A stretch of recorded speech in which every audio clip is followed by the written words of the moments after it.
आप सबसे पहले इस चीज़ को मान लें कि अगर अभी से भी आपने कोई भी चीज़ ठान ली है तो आप उस चीज़ को करके ही रहेंगे। You can do anything, just get up and do it, follow your dreams. हम सबका सपना है कि सीपीओ के थ्रू हमें भी कंधों पे 2 सितारे मिले, हमें भी एक वर्दी मिले, सोसाइटी में एक सम्मानजनक पोस्ट मिले, and we will do all together. जैसा कि एसएससी ने अपने रिवाइज्ड कैलेंडर में एग्ज़ाम डेट भी मेंशन कर दी है, जो कि 27th, 28th एंड 29th जून है। 20 to 25 डेज इन जून।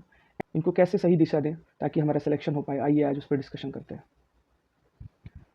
अब इस समय हमें किन किताबों को प्रेफर करना होगा, नोट्स के विषय में भी चर्चा होगी, मॉक टेस्ट कैसे देना होगा, डे बेस्ड शेड्यूल क्या रखना होगा, ट्रिक्स एंड टिप्स क्या रखें ताकि हम अपने एग्ज़ाम में टाइमिंग का कुछ सेविंग कर पाएँ और अपने आए हुए सभी सवालों को समय सीमा में पूरा कर पाएँ।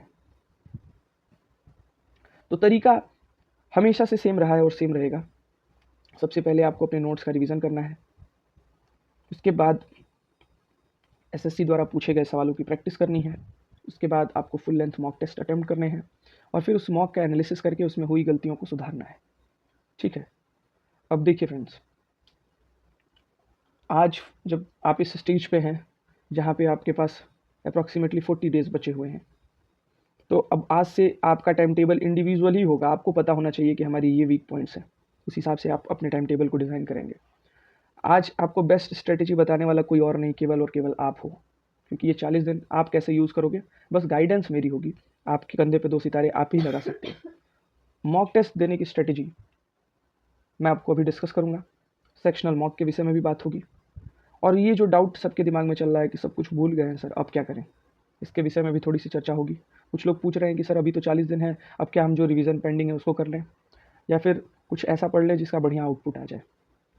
सभी विषय पे चर्चा करते हुए सबसे पहले आपको जो सबसे मेन रोल अब प्ले करेगा इन 40 दिनों में वो है आपके मॉक्स। अगर आप दे सके तो गुड बेस्ट आप 40 मॉक्स दीजिए, लेकिन मैं आपको बेयर मिनिमम एक छोटा सा रिक्वायरमेंट रखूँगा कि मिनिमम 20 मॉक्स आपको देनी चाहिए। 20 मॉक्स प्लस उनके 20 एनालिसिस। ठीक है, आप अल्टरनेट डेज पे मॉक दीजिए, आज मॉक दिए, फिर कल आप इसका एनालिसिस करेंगे और फिर उसके बाद फिर मॉक देंगे, फिर एनालिसिस करेंगे। ऐसे सीढ़ी दर सीढ़ी आप 20 मॉक देंगे और जो भी उनमें गलतियाँ होंगी उनको एनालाइज करेंगे। उससे ये होगा कि आप इन मॉक्स में हो रही गलतियों को तो सुधारते चले जाएंगे, आप अपने सभी वीक पॉइंट्स को एक अच्छी स्ट्रेंथ देते चले जाएंगे, जिससे आपके मॉक्स के थ्रू और इंडिविजुअली भी स्कोर बढ़ता चला जाएगा। 20 मॉक्स अप्रॉक्सीमेटली 200 क्वेश्चन हर मॉक में आपको मिलेंगे, तो आप लगभग 4000 सवालों से इन्हीं 20 से 40 दिनों में गुजर जाएंगे, और 4000 सवाल प्लस उनके कुछ ऑप्शंस का भी डिस्कशन, कुछ नए मेथड्स का भी डिस्कशन। तो ये आप सबसे बेस्ट कर सकते हैं इस टाइमिंग में, जिससे आपका बहुत बढ़िया आउटपुट निकल के आएगा। मॉक देते ही रहे लेकिन उसका एनालिसिस ना करें तो फिर उस मॉक देने का कोई फ़ायदा नहीं है, वो यूज़लेस है, वो आपका टाइम वेस्ट है। आप मॉक दीजिए लेकिन अगर उसका एनालिसिस ही ना करिए तो वो मॉक देने का भी टाइमिंग आपका ख़राब हुआ और आप बिना वजह अपना समय व्यर्थ कर रहे हैं, क्योंकि फिर इम्प्रूवमेंट नहीं होगा। तो आपको मॉक तो देना है, लेकिन मॉक देते ही नेक्स्ट काम आपका सबसे पहले पहले वाले मॉक का एनालिसिस करना है, उसमें हुई सारी गलतियों को एनालाइज करना है, उन गलतियों को फिर से नोट्स बना करके रिवीजन करना है, उसके बाद नेक्स्ट मॉक अटेम्प्ट करना है, ये सोचते हुए, ये जानते हुए कि अब अगली बार ये गलतियां हम रिपीट नहीं करेंगे। तो आज 40 दिन जो शेष हैं, इनमें मैंने फिर से बताया कि स्ट्रेटेजी केवल आपकी होनी चाहिए कि मेरे जो नोट्स हैं, मेरे पास जो भी है, नोट्स नहीं होंगे तो कोई किताब होगी, कोई शॉर्ट नोट्स टाइप की पीडीएफ होगी, उससे हम थोड़ा सा अपनी चीज़ों को रिवाइज करेंगे, फिर हम चीज़ों को प्रैक्टिस करेंगे। कुछ कुछ प्रैक्टिस पेपर्स जैसे सीजीएल प्री के कुछ सेट लगाएंगे, कुछ सीएचएसएल के सेट्स लगा लेंगे, कुछ सीपीओ 23 के सेट लगा लेंगे, ऐसे कर लिया।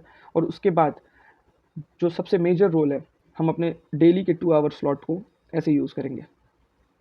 आज मॉक दिया, अगले दिन एनालिसिस किया, आज मॉक दिया, अगले दिन एनालिसिस किया। ये डेली के 2 आवर स्लॉट को हम इसमें यूज़ करेंगे। प्रैक्टिस के लिए हम डेली के 1 आवर स्लॉट को रखेंगे। तो ये हमारा 3 आवर का जो स्लॉट है, इसमें हम अपना 3 से 4 घंटे, इसमें भी 1 घंटे एनालिसिस को रख लेते हैं, 1 आवर। तो आप ऐसे प्रैक्टिस करते रहेंगे तो 4 आवर आपकी ये प्रैक्टिस जोन में जाएगा, जो कि आपको एक अच्छा फ़ायदा देगा इन 40 दिनों में। आपको बस नोट्स को रिवाइज़ करना है और डायरेक्टली इस भीड़ में कूद जाना है। आपको नोट्स को रिवाइज़ करना है, फिर अपने प्रैक्टिस वाले सेक्शन पे जाना है, प्रैक्टिस करनी है, उसके बाद फिर आपको डेली के फुल मॉक लगाने हैं सीपीओ के।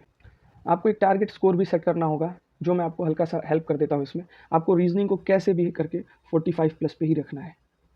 क्योंकि ये सबसे ज़्यादा स्कोरिंग सब्जेक्ट है और इसको आपको अच्छे से ध्यान देना है। इन 40 दिनों में आप जो भी नहीं पढ़ा उसको नया भी पढ़ सकते हैं और कंप्लीट कर सकते हैं। इंग्लिश में आपको वोकैब वाले सेक्शन पे थोड़ा सा ध्यान देना है, इसलिए आपका स्कोर बढ़ जाएगा। और कॉम्प्रिहेंशन के लिए आप कुछ वीडियोस फॉलो कर सकते हैं, कुछ एडिटोरियल्स की वीडियोस, और वहाँ से थोड़ा बहुत सीख करके आप इसको भी इम्प्रूव कर ले जाएंगे। ग्रामर के लिए आप जो है 100 बेस्ट रूल्स 120 बेस्ट रूल्स को फॉलो कर सकते हैं, वहाँ से आपका ग्रामर पोर्शन हो जाएगा। तो कुछ बेस्ट वोकैब्स याद कर लीजिए, ये रूल्स देख लीजिए 100 एंड 120, और कुछ कॉम्प्रिहेंशन की वीडियोस देख लीजिए, आपका स्कोर इजीली बूस्ट हो जाएगा इंग्लिश में। मैथमेटिक्स के लिए आपने जो भी पहले से पढ़ रखा है उसकी कुछ सेट्स लगा लीजिए, कुछ प्रैक्टिस कर लीजिए, जो भी एडवांस मैथ्स के फॉर्मूले हैं उनको बहुत ध्यान से रिवाइज कर लीजिए, सारे फॉर्मूलों का रिवीजन कर लीजिए, आपका स्कोर ऑटोमेटिकली बूस्ट हो जाएगा।